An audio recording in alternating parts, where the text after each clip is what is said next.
আসসালামু আলাইকুম, আমি আব্দুল হান্নান। আজকে আমি 3টা মেশিন দেখতেছি ম্যাকের। আজকে হচ্ছে যে 11ই আগস্ট 2025। তো আমি কয়েকটা মেশিনের কিছু আলোচনা করব, যেটা আসলে যারা আমরা নতুন ওনাদের জন্য আইডিয়ার জন্য ভালো কাজে লাগবে, বিশেষ করে এই মিউজিক স্টুডিও বা ভিডিও এডিটিং প্যানেলের জন্য।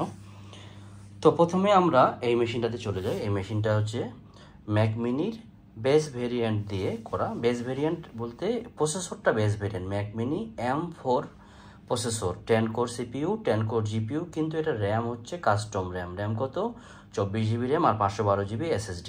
এটা দাম হচ্ছে বাংলাদেশে এখন 1,28,000 থেকে 1,30,000, 1,26,000, 27 বিভিন্ন রিজিয়নের আছে, এবং হচ্ছে অ্যাক্টিভ ইনঅ্যাক্টিভের ব্যাপার আছে। এরকমই 1,25,000 থেকে 1,30,000-35,000-এর মধ্যে ওঠানামা করে। যাই হোক, তো এটার সাথে এটার দাম হচ্ছে 1,00,000। আজকে এটা গতকালকে কেনা হয়েছে 1,27,000 পড়ছে। আর এটাও গতকালকে কেনা হয়েছে, এটা 1,28,000 পড়ছে।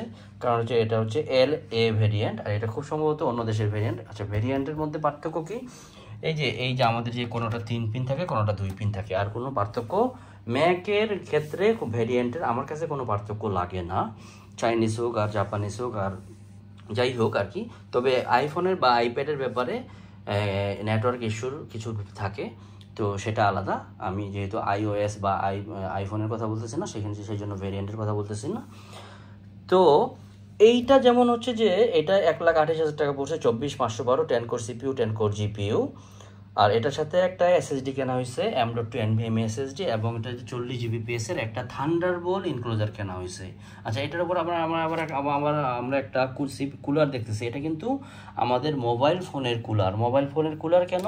যে অনেকেই যারা মোবাইলের সাথে গেম খেলে, এবং মোবাইল যাতে অতিরিক্ত গরমে মানে পারফরমেন্স ড্রপ না করে, তখন আমাদের এই ধরনের সিপিইউ কুলার না, কুলারগুলো ইউজ করতে হয়। যেমন এটা হচ্ছে EX2 Pro। এটা হচ্ছে এই জিনিসটা এক্স্যাক্টলি যেটা রানিং হচ্ছে। এটার কাজ কি? এটা থাকলে আসলে যদি কোনো কারণে অতিরিক্ত গরম হয়, এটা অতিরিক্ত গরমটাকে ঠান্ডা করে দিতে পারে। এটা যেমন 700 টাকা দাম, এটার দাম হচ্ছে 1200-1300 টাকা দাম।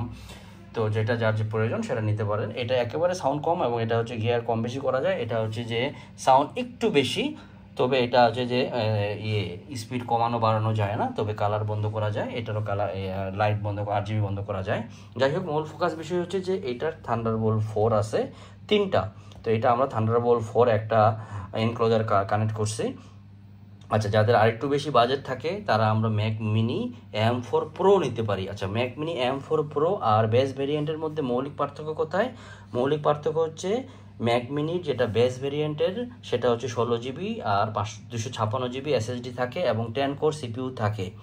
আর ম্যাক মিনি M4 Pro যেটা, সেটার মধ্যে 12টা কোর সিপিইউ থাকে। এটার কোর হচ্ছে 10টা, ওটার মধ্যে 12টা। আর এটার বেস ভেরিয়েন্টে 16 GB র্যাম, 256 GB SSD থাকে। আর ওইটার বেস ভেরিয়েন্টে 24 GB, 512 GB থাকে। আর প্রসেসরের কোরের বিষয়টা আছে। এটার প্রসেসরের 10টা কোরের মধ্যে 6টা কোর হচ্ছে ইফিসিয়েন্সি কোর, আর 4টা হচ্ছে পারফরমেন্স কোর। কিন্তু ম্যাক মিনি M4 Pro যেটা, সেটার পারফরমেন্স কোর কিন্তু 8টা, আর এফিসিয়েন্সি কোর 4টা। তার মানে সেটা বেশি পাওয়ারফুল। আচ্ছা, আর ম্যাক মিনি M4 Proর মধ্যে থান্ডারবোল্ট যেটা আছে সেটা হচ্ছে থান্ডারবোল্ট 5। M4 Proর সাথে যেটা আছে, আর বেসিক যেটা আছে M4 শুধু, সেটার সাথে থান্ডারবোল্ট 4। আচ্ছা, থান্ডারবোল্ট 4-এ কী হবে? যেমন এইটাতে আমরা থান্ডারবোল্ট 4-এ থান্ডারবোল্ট ইনক্লোজার দিয়ে 3400 পর্যন্ত আমরা ম্যাক্সিমাম SSDর স্পিড পাবো। হ্যাঁ, আর এইটাতে যেমন হচ্ছে এটা হচ্ছে ম্যাক স্টুডিও, এটা আরেকটু বাজেট যাদের। আচ্ছা, ম্যাক মিনি M4 Proর বাজেট কত? যদি M4 Pro হইতো তাহলে 512 24 বেস ভেরিয়েন্টের দাম 1,80,000 থেকে 1,90,000-এর মতো পড়তো।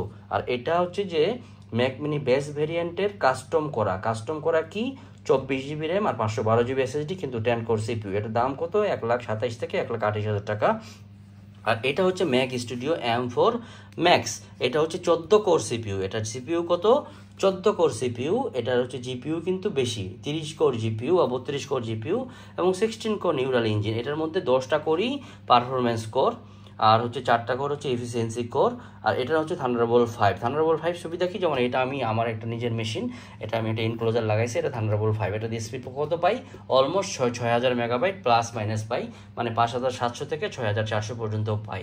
এটাতে স্পিড আমরা কত পাচ্ছি, এটাতে ম্যাক্সিমাম স্পিড পাচ্ছি আমরা 3000 থেকে 3400 মতো। আর এটাতে যেহেতু এটা টাইপ সি এসএসডি, এটা 2000 মেগাবাইট হোক আর 1000 মেগাবাইট হোক আর 3000 মেগাবাইট হোক, টাইপ সি এসএসডি যদি হয়, যেমন এটা ট্রান্সেন 380C, এটা কিন্তু 2000 মেগাবাইট স্পিড, কিন্তু ম্যাকের প্রোটোকলে টাইপ সিটা 1000 মেগাবাইটের বেশি দিবে না, কারণ ম্যাকের টাইপ সিটা জেন 2 10 Gbps ম্যাক্সিমাম, এটারও 10 Gbps ম্যাক্সিমাম। এইটারও কিন্তু টাইপ সি হিসাবে যখন আমরা কোনো এসএসডি লাগাবো, সেটা 20 Gbps হইলেও 10 Gbps এর বেশি দিবে না। তাহলে আমি কিছু বেসিক জিনিস যেটা বুঝাইতে চাইছিলাম, আশা করি বুঝাইতে পারছি।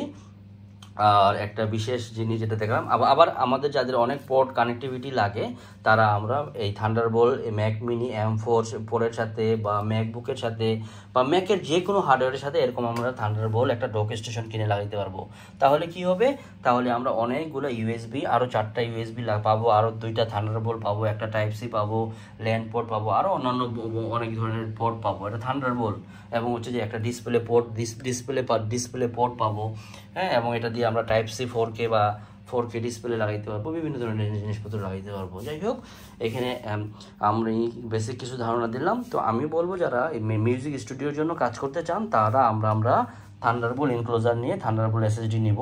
কারণ হচ্ছে যে আবার ভিডিওর জন্য কিন্তু টাইপ সি এসএসডি হয়ে যাবে, কারণ ভিডিওর 4K ফুটেজ, তো 4K ফুটেজ 1000 মেগাবাইট এনাফ। কিন্তু আমাদের মিউজিক সফটওয়্যারগুলো, যেমন হচ্ছে যে বড় বড় সফটওয়্যারগুলো, কন্ট্রাক্টকে লাইব্রেরিগুলো, যেগুলো অনেক বেশি ভারী, সেগুলো টাইপ সি থেকে যত বেশি সময় নেয়, যেহেতু 1000 মেগাবাইট 3000 মেগাবাইটে, সেটা সেই সময়টা 3 ভাগের 1 ভাগ নেবে। সাপোজ কোনো একটা জিনিস লোড নিতে এখান থেকে 1 মিনিট লাগে, এখান থেকে আমাদের কত সময় 20 সেকেন্ড, এখানে আমরা এটা যদি 60 সেকেন্ড লাগে এটা দিয়ে বা এটা দিয়ে, তো এটা দিয়ে আমাদের লাগবে 20 সেকেন্ড, আর এটা দিয়ে লাগবে, এটা যেহেতু থান্ডারবোল্ট 5, সেটা লাগবে 10 সেকেন্ডের মতন। এটা থিওরিটিক্যালি সবগুলা কন্ট্রাক্টের লাইব্রেরিতে একই রকম কাজ করবে, ব্যাপারটা এরকম না, জাস্ট আমি দিচ্ছি মোটামুটি এরকমই কাজ করে। তো যার যেটা প্রয়োজন সেটা কিনবে। আশা করি কিছু ধারণা ক্লিয়ার হয়েছে। ধন্যবাদ সবাইকে। আসসালামু আলাইকুম। আমি আব্দুল হান্নান, সব ধরনের software, music software, studio software related support দেই, কনসালটেন্সি দেই।